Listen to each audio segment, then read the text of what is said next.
Ah yes, Brutal Legend, a game which I have been postponing to play for around 8 years now. Not because I don't like it, no, there's a lot going for this game which I absolutely love, but there are also some issues with it, which is why I haven't found the game to be exactly enjoyable. With that being said, greetings ladies and gentlemen, this is Callistophilus and it is my utmost pleasure to welcome you to the most metal video game world ever created.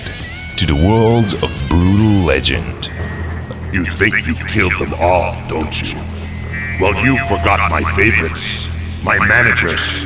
The ones who keep all the other workers in line. The only two I know I can always count on. Fear and pain.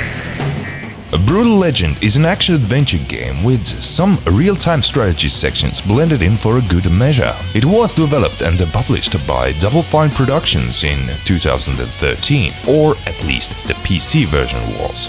Originally, it was published by Electronic Arts and was released 4 whole years prior to the PC port back in 2009. With some time between the releases, you might think that the PC port received a premium polish and maybe got some decent graphical or performance uplifts. Alas, that is unfortunately not the case this time around, and the PC port of this game offers pretty subpar experience even today, with more than a few generations of hardware improvements in hand. But we'll come back to that soon enough. On second thought though, no, we won't be coming back to that.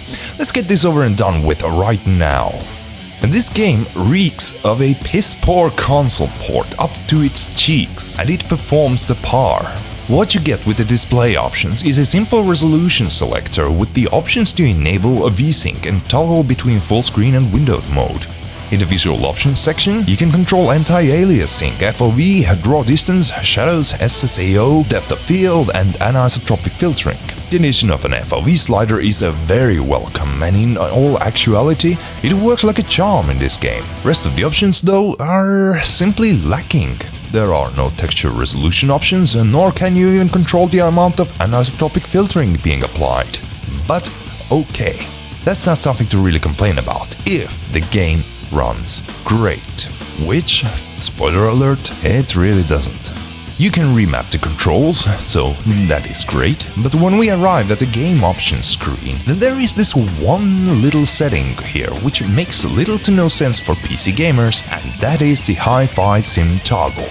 From what I've read, Brutal Legend's engine uses a fixed time step for its physics simulation, which is either 30 or 60 Hz, depending on whether the Hi-Fi Sim is disabled or enabled. As the game was originally developed for the Xbox 360 and the PS3, 30 FPS was quite common for these systems to run their games at. On a PC though, you could go much higher than that, so they implemented the 60 Hz Hi-Fi simulation option for the PC gamers whose hardware was powerful enough to take advantage of that and run the physics at a more smooth 60 FPS. That 60 Hz simulation did not lock the FPS at that target value though, and through a feature that the developers called interpolated rendering, the physics could essentially be running at a locked 60 Hz, all the while the game could render the final image to the display at much higher FPS. In theory, this should mean that the game could run even at 240 FPS, and only the simulation thread would be locked at 60 Hz.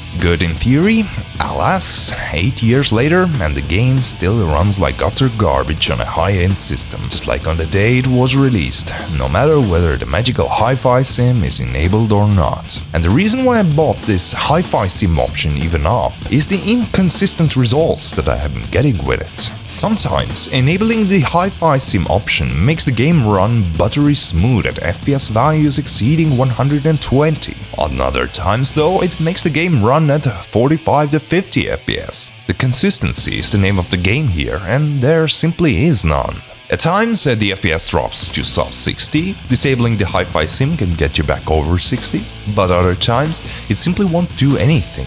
That's really unfortunate, as even with a top-of-the-line GPU, such as the 6900 XT or the 3080 Ti, you won't be able to enjoy the game as a one smoothly sailing experience. With that being said though, let's turn our attention to the game itself now. Decapitation! There, it is dead. It starts off with an excellent intro/tutorial sequence which puts you into the shoes of Eddie Riggs, a roadie who's sick and tired of modern-day mainstream music which many dare to even call metal. During one of his band's gigs, things start to go south as when a performer tries to get up on one of the props where he really shouldn't go, and well, I'll actually just play the full intro clip for you, as it won't spoil anything but will do a much better job at the introduction than I ever could. So, enjoy.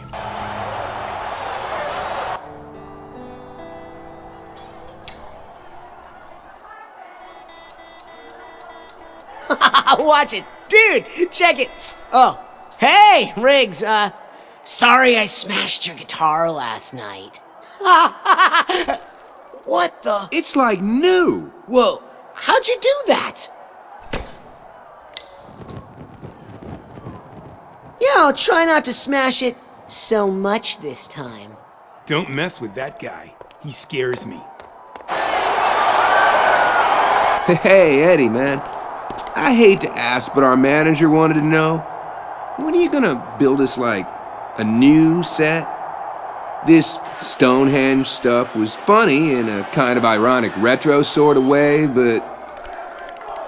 Look, Eddie, don't get me wrong. You're the best, okay? The greatest roadie in the biz. Everybody knows you can fix anything, build anything. Well, so maybe you could build us something that would speak more to our tween demographic. Is all I'm saying. Sooner or later, you're gonna have to join the modern world, you know?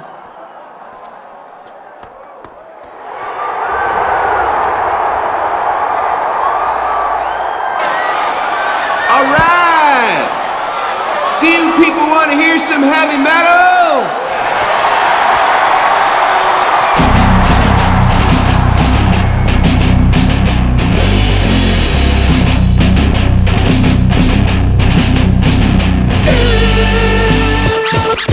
Girlfriend, you really wanna make my heart bend? You know you'll always be my I can fix anything, except that. Metal is dead. so fine, oh mine, squeeze you like a porcupine. Say what? You ever feel like you were born in the wrong time? Like you should have been born earlier? When the music was real? Like the 70s? Earlier. Like the early 70s. Uh-oh. I told you not to climb on that, you stupid mother fucking piece of shit! You can't break Please let him fall. Damn it!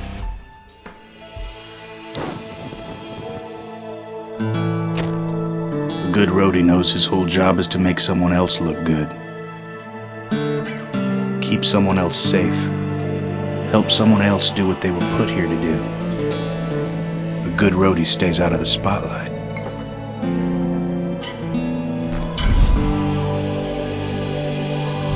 If he's doing his job right, you don't even know he's there. Once in a while he might step on stage just to fix a problem, to set something right. But then before you even realize he was there, or what he did, he's gone.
Before we go on, you might have noticed that during that intro sequence, the player also had a chance to select whether he or she would like the excessive gore to be enabled throughout the gameplay session. I find this kind of introduction to some of the tweakable settings really cool, and the game does it a few times in total. But after that, you are introduced to the most metal combat and movement tutorial ever, solely due to Black Sabbath's Children of the Grave playing in the background. And here's where the biggest strength of this game comes in: the music and the mixing. Since kindergarten. And if anything were to happen to me, he'd be super pissed. Stay the fuck away from me with that thing.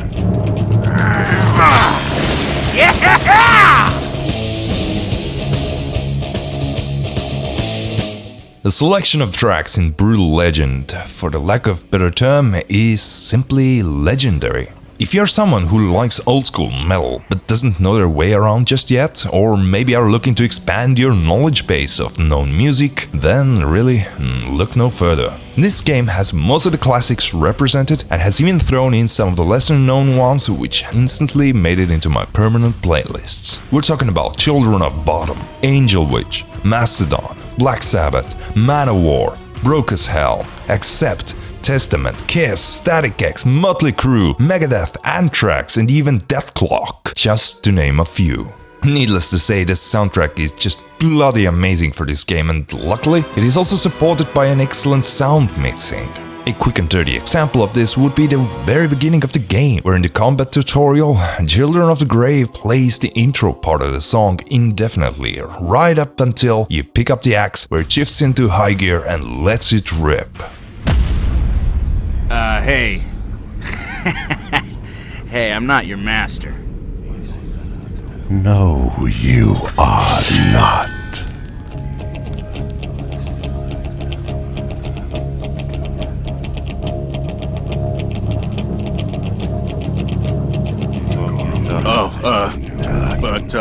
Yeah, I totally know the master. We're really good friends. Known each other since kindergarten.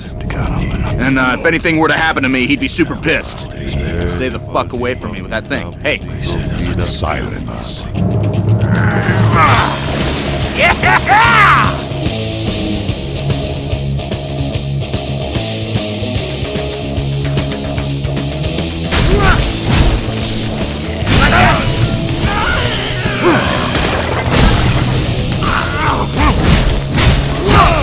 Every single time I've played this game, and this very section of the intro has given me goosebumps for just how good, simple, and well put together it is. There are a few Spotify playlists out there with all the licensed tracks gathered up in a single playlist, so I shall leave one of them down in the comments below, so in case you're interested in checking it out and you would then have quick access to it, you're welcome. And as we're already on the topic of music, we should also talk about the voice cast, which is, again, bloody brilliant given the heavy metal context of the game. The main protagonist, Eddie Riggs, is voiced by no other than Jack Black himself, probably best known for his performances from School of Rock and Tenacious D. Speaking of D, Kyle Gass also steps up as a neurotic cannon operator, cause you simply can't have Jack without Kyle now, can you? Then there is Rob Halford from Judas Priest, Lita Ford from The Runaways, Ozzy Osbourne, Tim fucking Curry, and of course, the deeply missed Motorhead himself, Lemmy Kilmister. Each of those special characters also plays to the strengths of the appropriate actors, making this whole experience a true treat to any heavy metal fan. Lemmy acts out as the Killmaster, a healer with the world's strongest bass strings, riding through the battlefield on his trusty chopper. Halford got to play dual roles this time around, General Lionwhite and the Baron. Both were hard opposites of each other, so it was really interesting to see the personality shift. Lita Ford gave her voice to Rima, the leader of Amazon-like warrior tribe called the Zaulia. Ozzy played the role of the Guardian of Metal, who acted as an upgrade merchant for the player, and, well, finally, Tim Curry played the role of Emperor Doviculus, because of course he did. I feel like every one of them carried out their respective roles with ease, and that's probably mostly due to the game's design playing to the actors' strengths, and, well, loosely said, they essentially played a fantasy version of themselves, so no wonder that they succeeded so greatly. Hey, thanks for saving our home! Sorry I took a shit on your head before. The whole game experience is essentially just one big fan service to every metalhead going through this game. Now, this has been all well and good, a true love song to heavy metal, but what about the gameplay? I mean, what does it matter whether the fan service and the audio work is excellent when the gameplay is garbage, right? What are those guys doing here? They want to help out. They feel bad. Okay, but I can't be holding their hands the whole time. Get it? Because their hands are too big. Well, if I'm being absolutely honest here, the fan service and the audio work actually do carry the whole experience in this case, and the gameplay simply lingers flaccidly along for the ride. It's not terrible by any stretch of the imagination, but it's nothing to brag about either. Essentially, the gameplay constantly switches between two distinct modes: third-person hack and slash and an action strategy hybrid mode. The third-person hack and slash is pretty self-explanatory. You roam around the map, completing quests, hacking and slashing through your enemies with a very mediocre combat system. There are your light and heavy attacks with both the axe and guitar, along with a ton of unlockable combos. You can also upgrade your vehicle, axe, guitar, visuals and moveset at the Guardian of Metal's place and just keep on chopping. That doesn't sound too bad, right? Well, firstly, the main issue here is that there's just no feedback to your attacks. When you slam through your combos, chopping through hordes of enemies, it feels exactly the same as if you were simply performing those attacks and combos against thin air. Maybe I'm being a bit too harsh here, but the combat for me is probably the worst part about this game, poor performance excluded. But that also brings me to my second point, which is that I generally dislike Devil May Cry style hack and slash games, as they don't really tickle my neurotransmitters as they should, mainly due to this very same reason. I want the combat in a game to have at least some weight behind it, not some cartoon characters constantly slashing the air, unless of course that's the design and the purpose behind the game. But yeah, that's all very subjective, as you can imagine, so take it with a mountain of salt.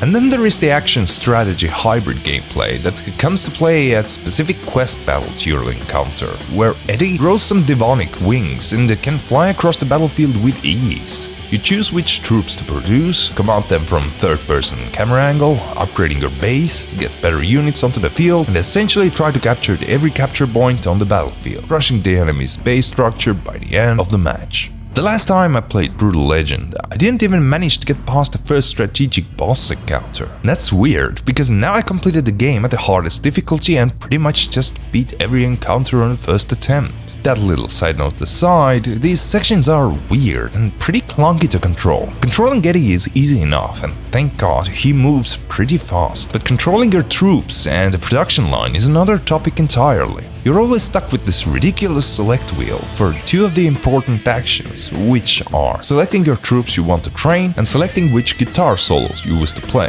Especially selecting the correct guitar solo for the situation, which is absolutely essential for your success, quickly becomes pretty painful, as you need to get this done because 90% of the time you're taking a ton of damage right smack in the middle of an enemy horde whilst trying to do it. But what's wrong with the console-inspired selector wheel, I hear you ask? Well, to put it simply, it's just poorly optimized for mouse controls. Selecting the item you want is way more difficult than it has to be, as the selector responds very sluggishly and imprecisely for your mouse cursor. And the amount of selectable items isn't exactly small, so it's pretty difficult to select what you need quickly in a heat of battle. Controlling your troops on the battlefield is also interesting. You can give simple commands like follow, go there, attack that target, or defend that target via number keys, which is lovely. But controlling specific groups of units is a mess. You can also only command units that are near Eddie, so you need to be constantly on the move and keeping tabs on what units are doing what exactly and where on the battlefield. The easiest way to manage the units I've found is to have the rally flag picked up on Eddie's back. That way, whenever new units are trained, they would not linger around your base structure, but rather would start making their way over to wherever Eddie currently is. With that being said, the whole gameplay loop in Brutal Legend is pretty much like this. You do the main questline until you get new parts of the map available for exploration. Then you do the side quests in that area and then the prerequisite mainline quests. Once done, you have a big boss battle in a strategy hybrid mode and pack up your tour bus, head on over to another part of the map where you start the loop all over again. Side quests are obviously optional, and I have nothing against this gameplay loop at all. It's paced out great, so the various locations do not overstay their welcome, and as you meet new friends, new side quests also open up in previous locations on the map, giving you a reason to revisit already completed sections of the game.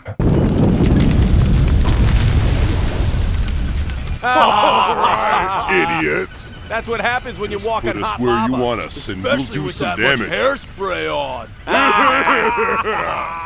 I will not go into the story of Brutal Legend, as for anyone wishing to go through the game themselves, I think it is essential to have as much positive emotions available waiting for them. I say this because, subjectively, I still don't think that Brutal Legend is a great game.